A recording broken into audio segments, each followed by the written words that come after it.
On va parler un peu du système immunitaire et comment les problèmes de système immunitaire influencent les enfants qui souffrent de Jacobson. J'ai parlé plus de 10 ans sur les réunions Jacobson. Il y a des choses qui ont changé, mais il y a aussi beaucoup de choses qui sont restées les mêmes. Il faut toujours continuer à regarder à cette information parce qu'il y a toujours des nouvelles familles.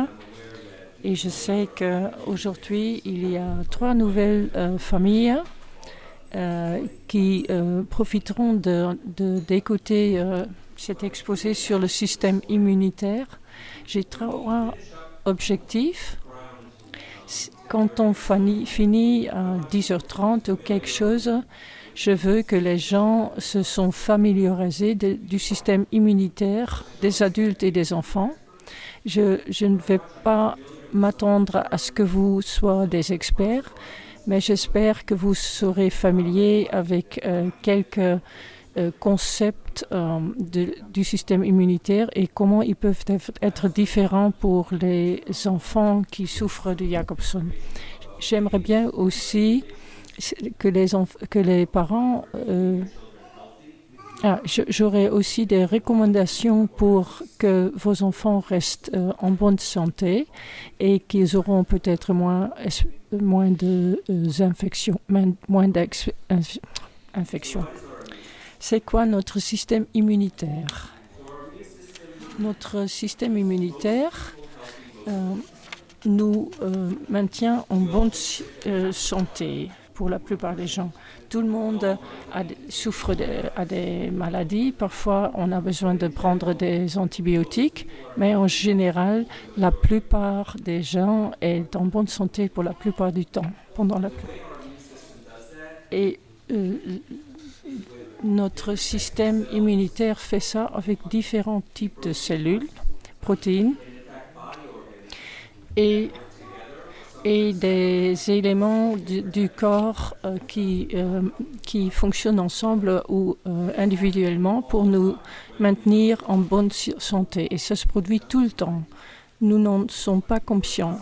Nous sommes tout le temps exposés à des bactéries et des virus et notre système immunitaire nous protège.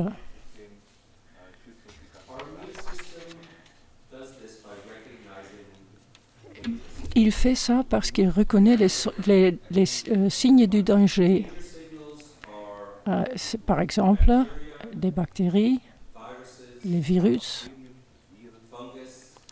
des fongiques, d'autres éléments auxquels nous sommes exposés tous les jours. Ça, c'est une particule de nourriture qui est couverte de bactéries. Je montre ça pour montrer que nous sommes tout le temps exposés à des pathogènes et notre système immunitaire est toujours en train de les trouver et de nous défendre.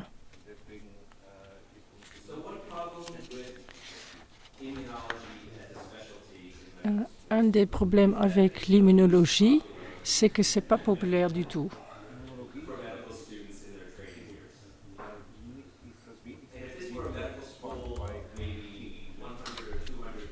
Si c'était une école de 100 personnes ou 200%, ceci c'est un peu le nombre d'étudiants qui sera là. Et à la fin, il y aurait probablement seulement la première rangée.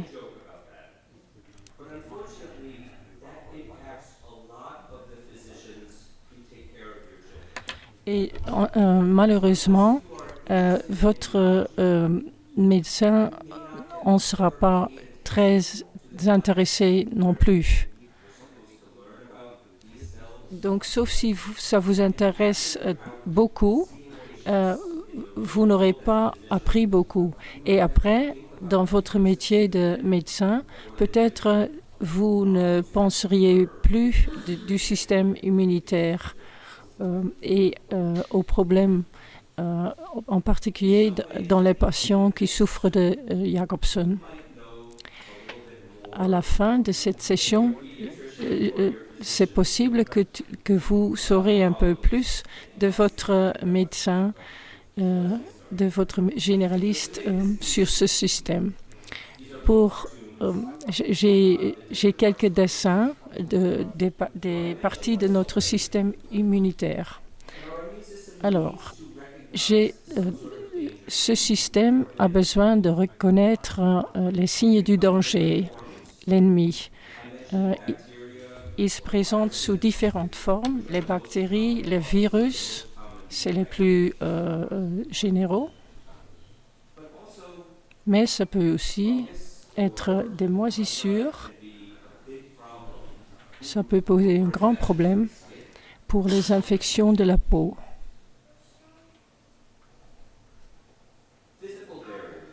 Il y a des barrières physiques qui sont très importantes pour le système immunitaire. Le plus grand organe de ce système est notre peau. C'est une barrière physique et protège notre organe, notre circulation sanguine et autres parties de notre corps de pathogènes comme des bactéries et des virus. Notre bouche, notre nez, notre oreille, ils sont recouverts de membranes muqueuses qui nous protègent contre les virus et bactéries. Parce qu'ils produisent des éléments qui détruisent ces invadeurs. Tout ça, c'est très important pour se défendre contre une infection. De temps en temps, il se défend de l'ennemi même avant l'infection commence. La cellule la plus importante dans ce système, c'est la cellule T.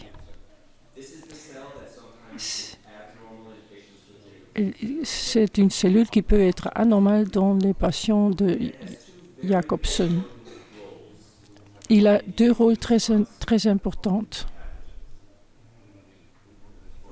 Le premier rôle, c'est qu'il communique avec d'autres cellules parce qu'il produit des éléments qui disent ce que le corps faut faire. Il y a aussi des cellules T qui détruisent les bactéries avant qu'ils puissent infecter notre corps. Si ces cellules sont abîmées ou si nous n'en avons pas, notre système immunitaire n'est pas capable de réagir de façon appropriée contre ces bactéries. Donc, ils excrètent des protéines et des cellules qui parlent à d'autres cellules. Et les cellules avec lesquelles ils parlent le plus, c'est les cellules B. Eux, ils sont importants parce qu'ils excrètent des anticorps qui nous défendent.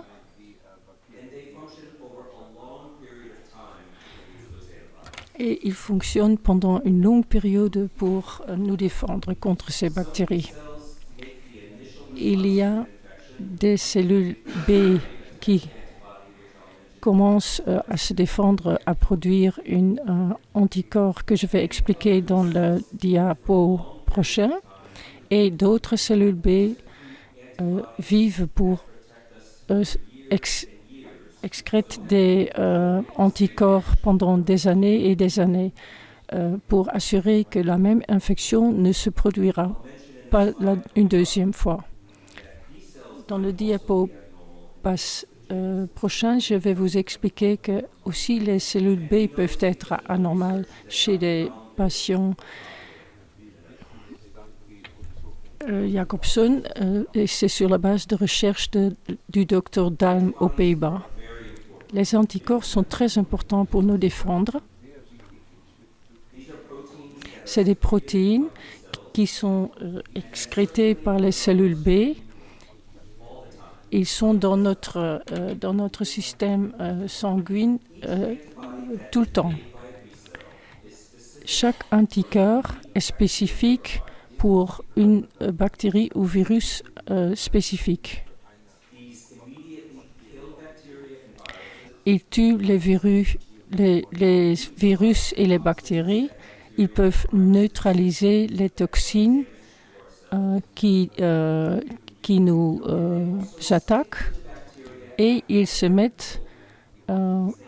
s'agglutinent à les bactéries pour pouvoir détruire ces bactéries ou cellules mortes pour que nos organes se remettent.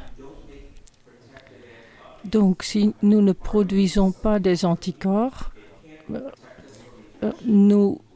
notre système immunitaire ne peut pas suffisamment nous protéger.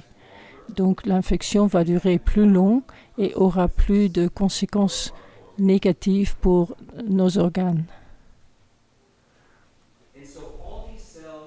Toutes ces cellules, les cellules T, les cellules B et les anticorps, et aussi d'autres composants que je n'ai pas nommés, travaillent ensemble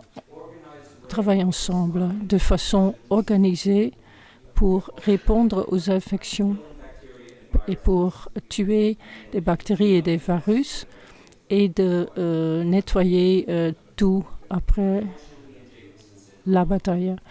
Et malheureusement, en Jacobson, ce team ne parle pas très bien ensemble et peut-être il y a une anomalie dans presque tous les patients.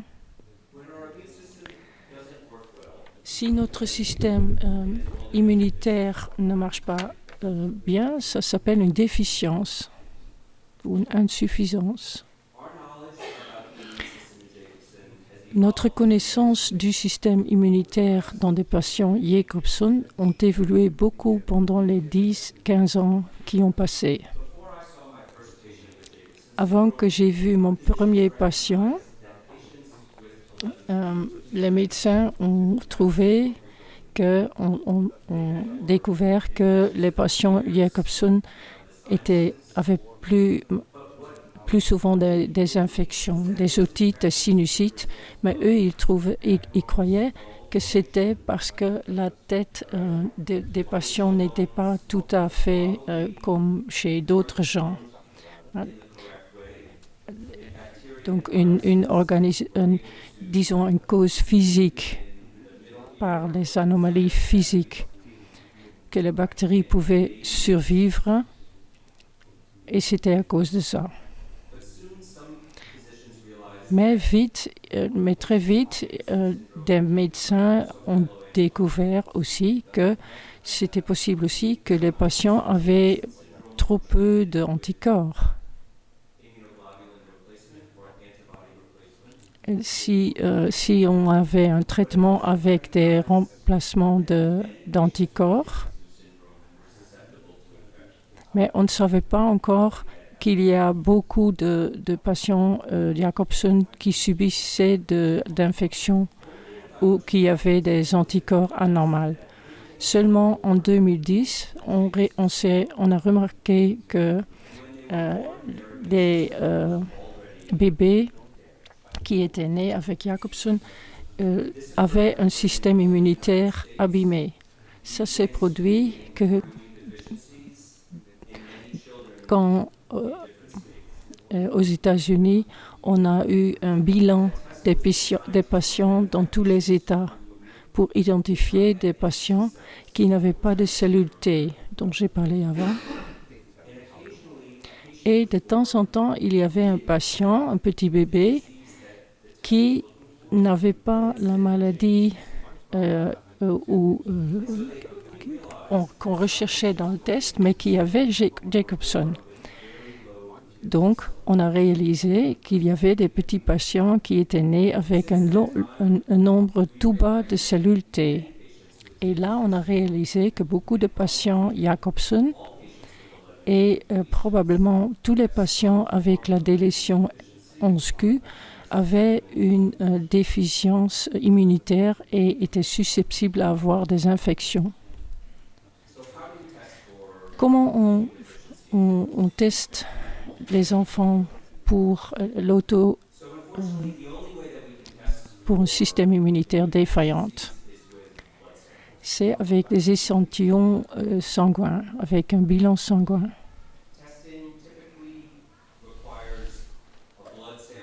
Donc on a besoin, donc plusieurs fois on prend un peu de sang.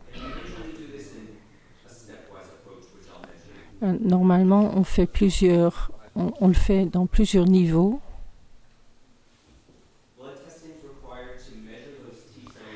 Donc là on mesure le nombre de cellules T et B pour regarder si c'est suffisant.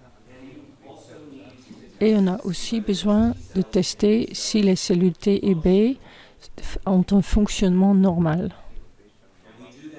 Et on fait ça en utilisant un vaccin spécial et qu'on mesure la réponse des enfants, du corps de l'enfant. On peut mesurer les anticorps avant le vaccin et après. Et puis on peut comparer avec la valeur dont on s'attendrait dans des enfants en bonne santé.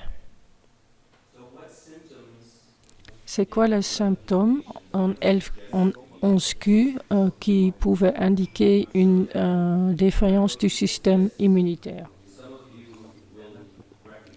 Je suis sûre que quelques-uns d'entre nous reconnaîtront les symptômes dans vos enfants.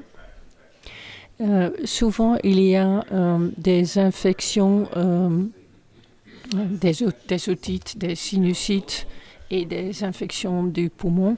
Et ils se produisent souvent dans des enfants Jacobson. Il y a des patients qui auront du diarrhée chronique.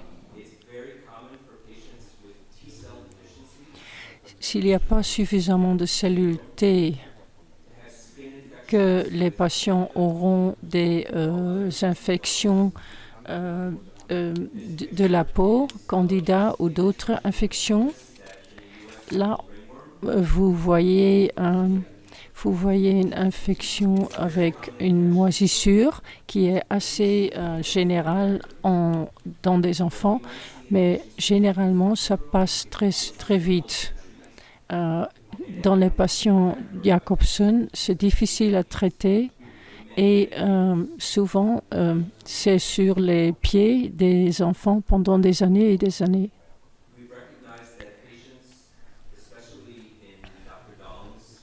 Des patients de Dr. Dahlm, par exemple, là on voit des verrues récurrentes sur les bras, sur les mains et les pieds. Dans des patients normaux, ça prend plusieurs mois.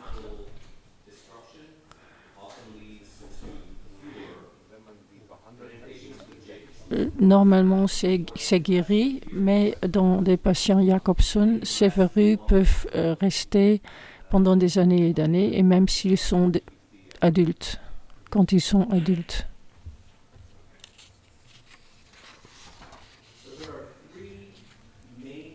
Il y a 3 types de déficiences immunitaires dans des patients Jacobson. Comme les immunologues ont des noms pour ces types, c'est important que vous les connaissiez aussi. Donc, vous pouvez demander à votre spécialiste s'ils ont fait des tests et s'il y a des diagnoses. Le premier type s'appelle du hypogammaglobulinémie.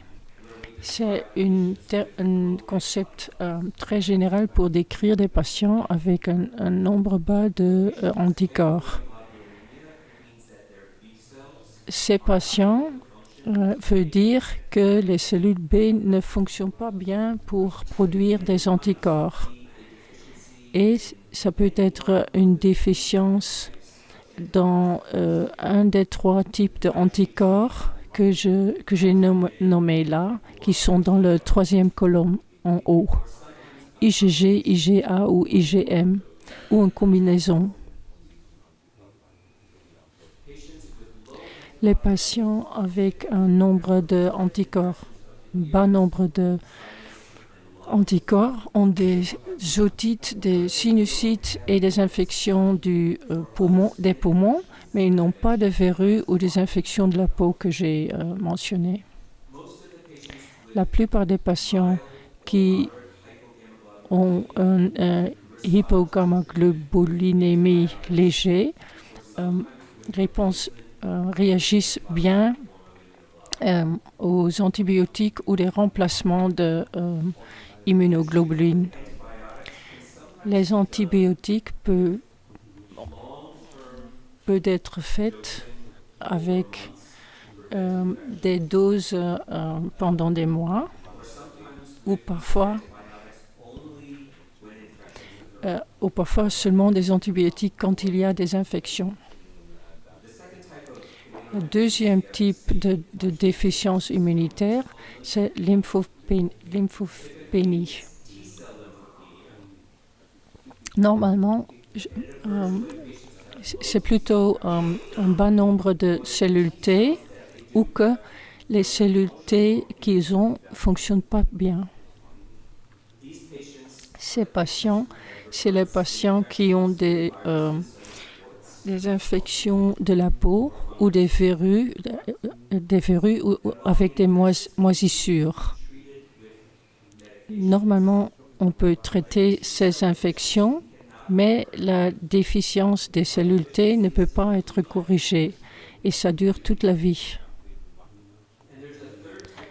Le 3e type de déficience immunitaire, il y a un problème avec les cellules B et avec les cellules T.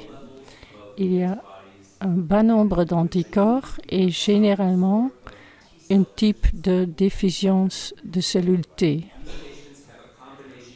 Donc, ils ont une combinaison d'infections, des otites et sinusites et des infections des poumons récurrentes et parfois des infections de la peau ou d'autres problèmes avec des moisissures. Généralement, ils sont traités avec des remplacements d'anticorps, de immunoglobuline et aussi avec des antibiotiques.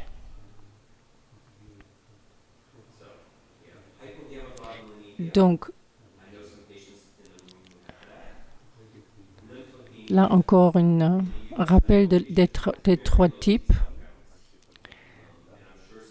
Je connais un patient ici qui a le premier. Je connais un patient aux États-Unis qui a la lymphopénie. Et le 3e, on lit souvent ça se lit comme CVID ou CVD comme abréviation.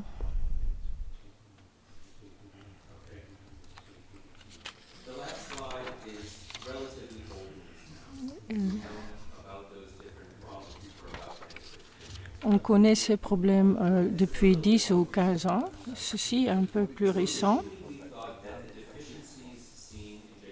Au début, on croyait que les déficiences qu'on voyait dans des patients Jacobson venaient de problèmes avec les cellules T, qu'ils ne communiquaient pas avec les cellules B, ou qu'il n'y en avait pas, ou qu'ils ne fonctionnaient pas bien.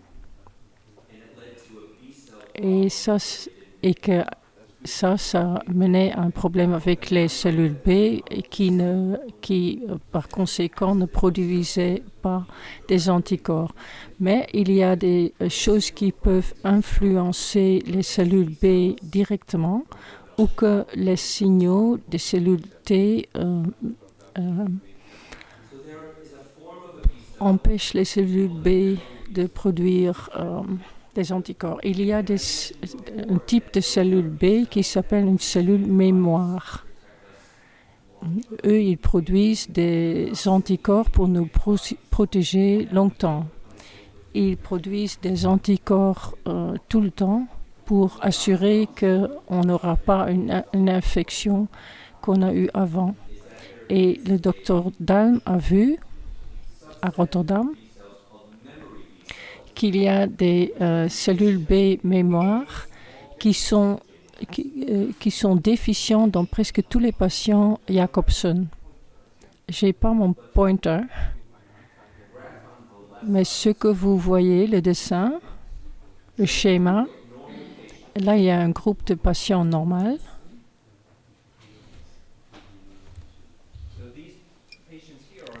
Ça, c'est des patients normaux.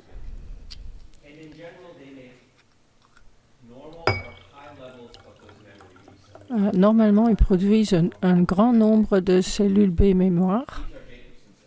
Ça, c'est des patients avec le syndrome de Jacobson. Et vous pouvez voir.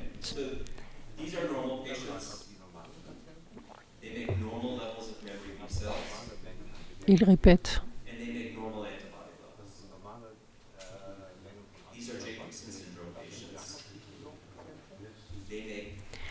Eux, ils produisent un bas nombre de cellules B mémoire ou pas du tout.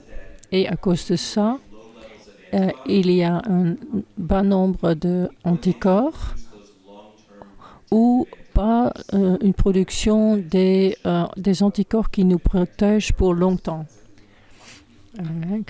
Qu'on n'a pas une infection qu'on a eue avant. Et c'est pour ça que les patients Jacobson, parfois, ont besoin d'être traités avec des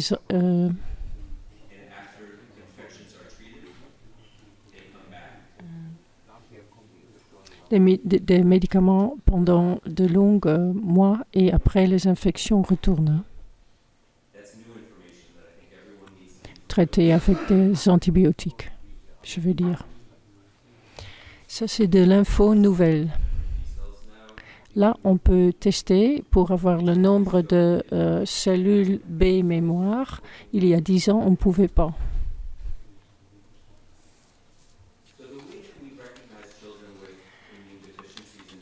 On peut reconnaître la façon dont on peut reconnaître les enfants avec les déficiences du système immunitaire a changé beaucoup.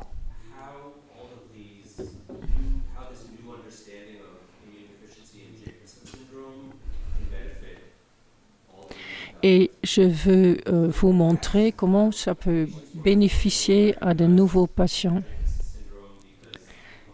Avant, on reconnaîtrait ces patients parce qu'ils avaient une défaillance cardiaque ou à cause de leurs traits physiques, on les traitait avec des pédiatres, des cardiologues et parfois on les renvoyait à des immunologues parce qu'ils avaient des infections récurrentes.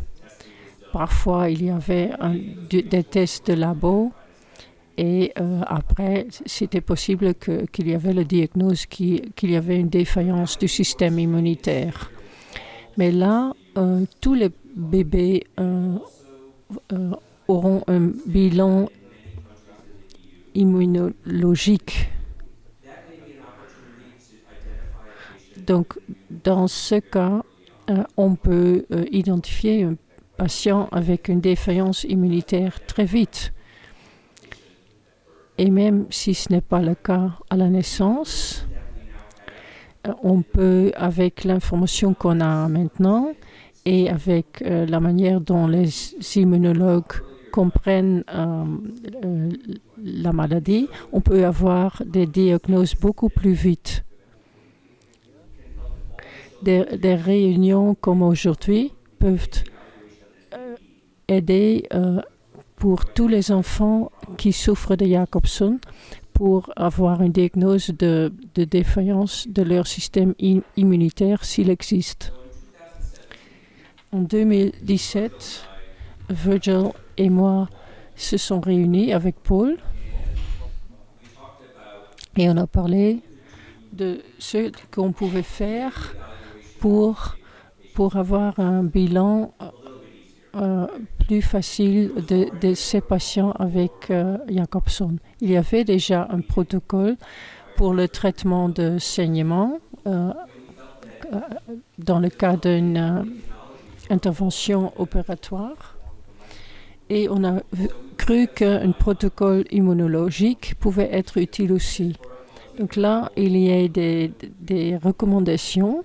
Le protocole est en voie d'être élaboré. Vous pouvez l'imprimer et amener à votre médecin ou spécialiste. Et vous pouvez vérifier s'il a fait tous les tests ou pour être renvoyé à un immunologue pour avoir ces tests. Tous les bébés, quand ils ont le diagnose Jacobson, devront être recherchés pour le nombre de cellules T.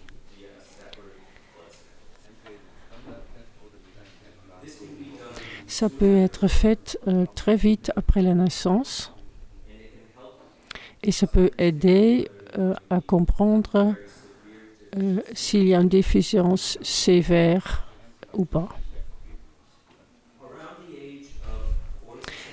Quand le bébé aura entre 4 et 6 mois, on peut mesurer l'immunoglobulin et à 1 an, on peut mesurer si le titre des anticorps est suffisant. Donc, si les anticorps fonctionnent bien pour les défendre, pour avoir des vaccinations. Et quand ils auront 2 ans, on peut voir s'ils réagissent à des vaccinations pneumovax pour les défendre contre les bactéries qui provoquent une otite et une sinusite. Donc,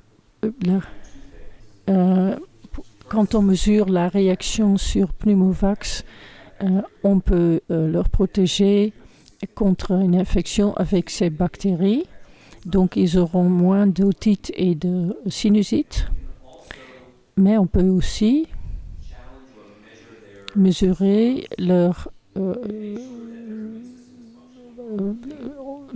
on peut aussi mesurer si leur système immunitaire fonctionne bien. On recommande aussi une consultation avec un immunologue. Et il y a une liste d'immunologues sur le site que je vais vous donner. Il y en a presque dans tous les pays en Europe. Les vaccinations normalement peuvent être prises par les patients Jacobson, sauf s'il y a une déficience grave de cellules T. Donc, des petits patients qui ont un diagnostic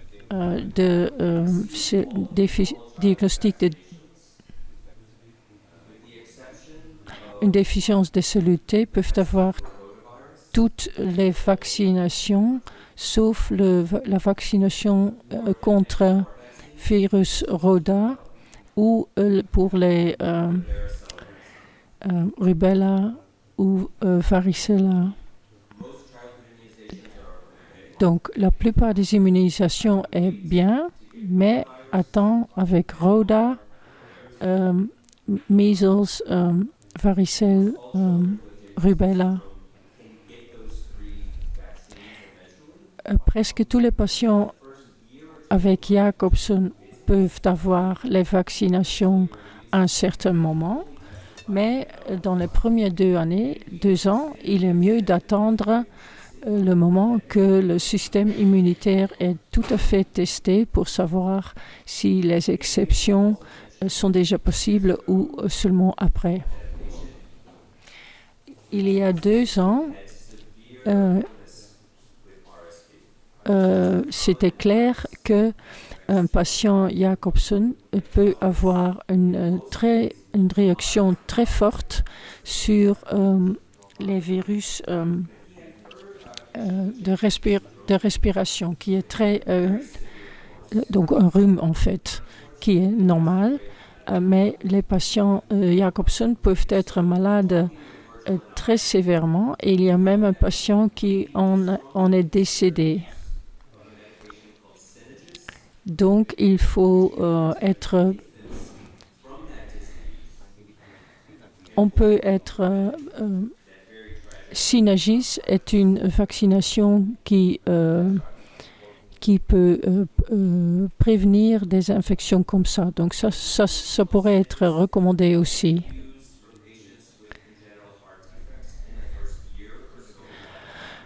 C'est déjà utilisé pour les enfants avec une défaillance cardiaque parce qu'ils sont susceptibles à avoir un rhume.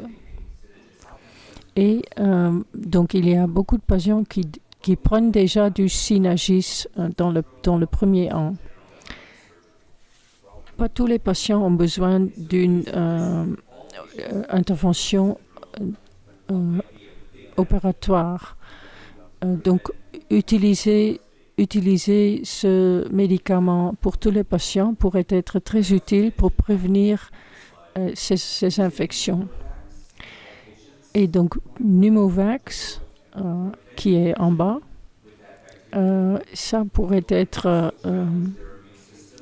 bien aussi pour prévenir des infections du poumon et pour voir si leur système immunitaire fonctionne bien. La plupart des gens qui vont au pédiatre avec une infection, il y aura une prescription d'antibiotiques. Mais parfois, les pédiatres attendent un peu. Et pour la plupart des enfants, ça ne gêne pas. Mais chez les patients Jacobson, il faut vraiment des antibiotiques. Ils ont une déficience du système immunitaire, ils ont des infections récurrentes. Donc, en étant pédiatre, et c'est notre tâche de les protéger.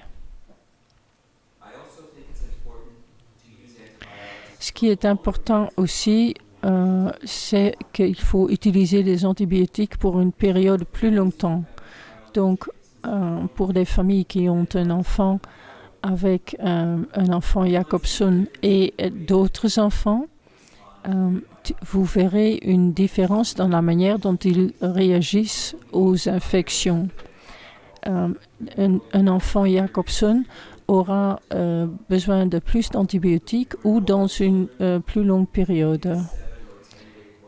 Des enfants normaux ont besoin de seulement 7 ou 10 journées d'antibiotiques, pas les enfants Jacobson. Parfois, les défaillances immunitaires ne se présentent pas immédiatement dans un bilan sanguin, mais ça peut changer. Et après quelques années, ça peut se produire que les cellules B arrêtent à produire des anticorps et qu'il y aura plus d'infections avec des bactéries. Donc, si vous voyez une différence sur ce niveau dans votre enfant, c'est important de nouveau aller à un immunologue ou pédiatre et demander s'ils peuvent être encore de nouveau testés pour savoir s'il y a une différence dans la production des cellules B. J'ai parlé avec plusieurs familles au niveau des antibiotiques prophylactiques. C'est important de les utiliser dans les patients avec des défaillances immunitaires parce qu'ils peuvent prévenir des infections avant qu'ils commencent. On les utilise chez tous les patients avec une production de cellules T très bas parce qu'ils sont susceptibles d'avoir plusieurs types d'infections. Et même si l'enfant a suffisamment de cellules T, les antibiotiques prophylactiques peuvent les protéger contre d'avoir beaucoup d'otite ou de sinusite. Donc, ils en auront moins. Ça peut être fait dans plusieurs manières. Parfois, on peut donner un antibiotique tous les jours, comme Vaxom et amoxicilline. Et l'autre forme peut être utilisée 3 fois par semaine, 1 fois par jour.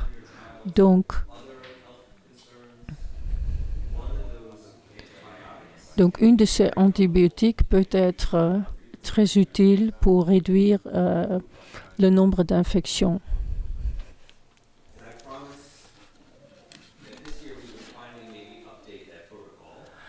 Je vous promets qu'il y aura une mise à jour de ce protocole avec des nouvelles infos.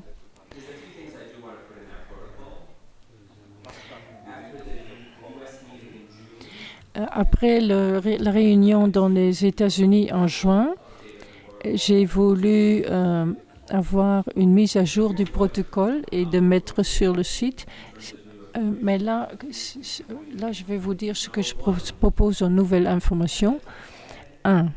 Je veux ajouter un peu d'infos sur les cellules B mémoire parce que le test est disponible dans beaucoup de labos dans tout le monde. Et si ce n'est pas disponible dans un labo commercial dans votre pays, je sais que notre immunologue peut le faire dans un des centres en Europe. Donc, avant, ce n'était pas encore dans le protocole parce que c'était difficile à faire, mais en 2024, c'est un peu normal de faire ce test chez tous les enfants qui ont Jacobson. Alors, la vaccination Covid, contre le Covid.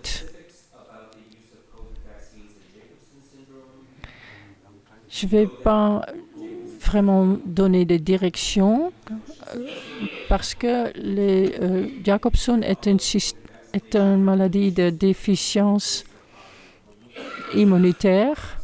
Donc, il faut avoir les produits qui sont recommandés dans votre pays. Des médicaments antiviraux sont aussi importants sur la base de leur âge et les facteurs de risque qu'ils ont.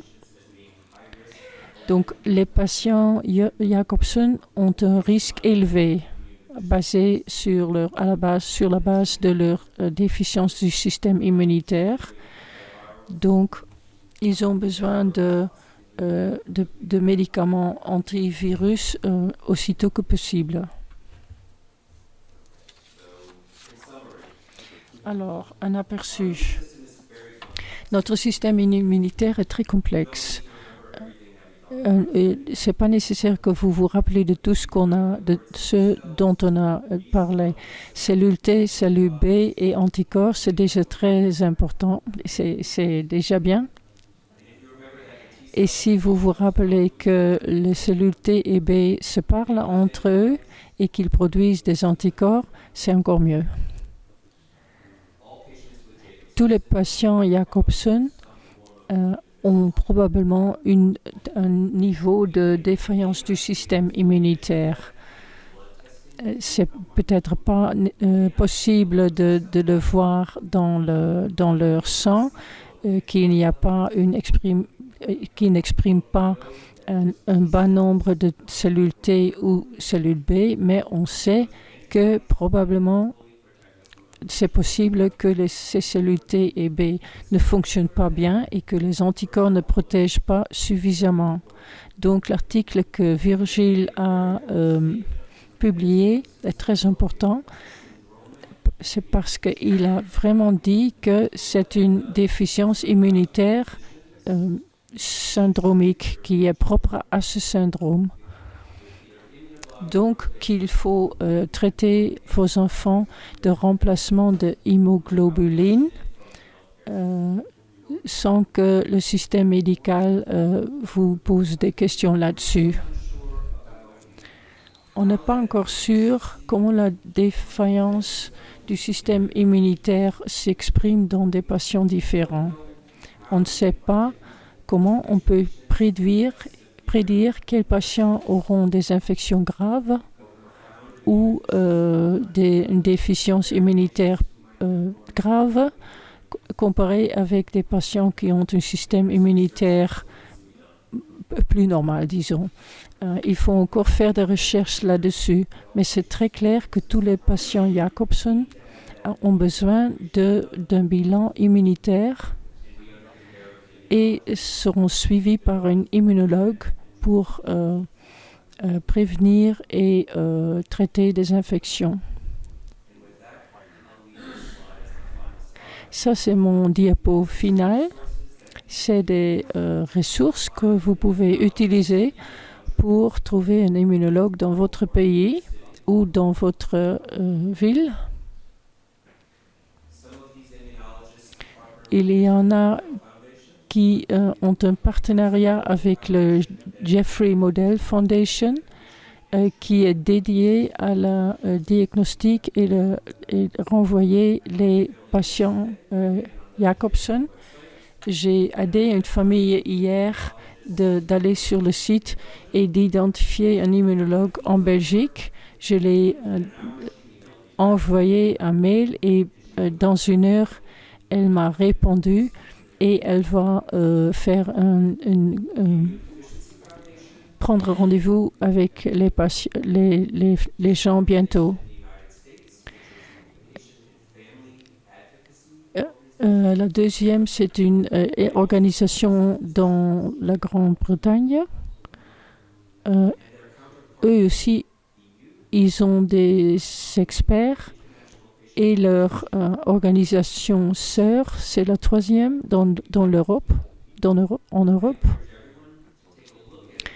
Je vous encourage de regarder un ou plus de ces sites pour voir s'ils ont un programme ou de l'info qui pourra bénéficier votre famille ou vos enfants, surtout si vos enfants ont une défaillance du système immunitaire ou s'ils reçoivent des remplacements d'hémoglobuline.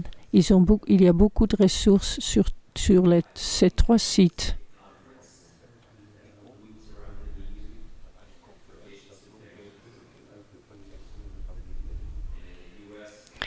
Aux États-Unis, il y a beaucoup d'infos là-dessus. Là, il y aura une petite pause. Après, vous pouvez poser des questions. 10 minutes peut-être. Réfléchissez sur des questions possibles. Si vous voulez écrire sur un bout de papier, c'est très bien. Je peux donner ça aux interprètes ou trouver en tout cas une manière pour les répondre de la meilleure façon. Camille a des bouts de papier et des stylos.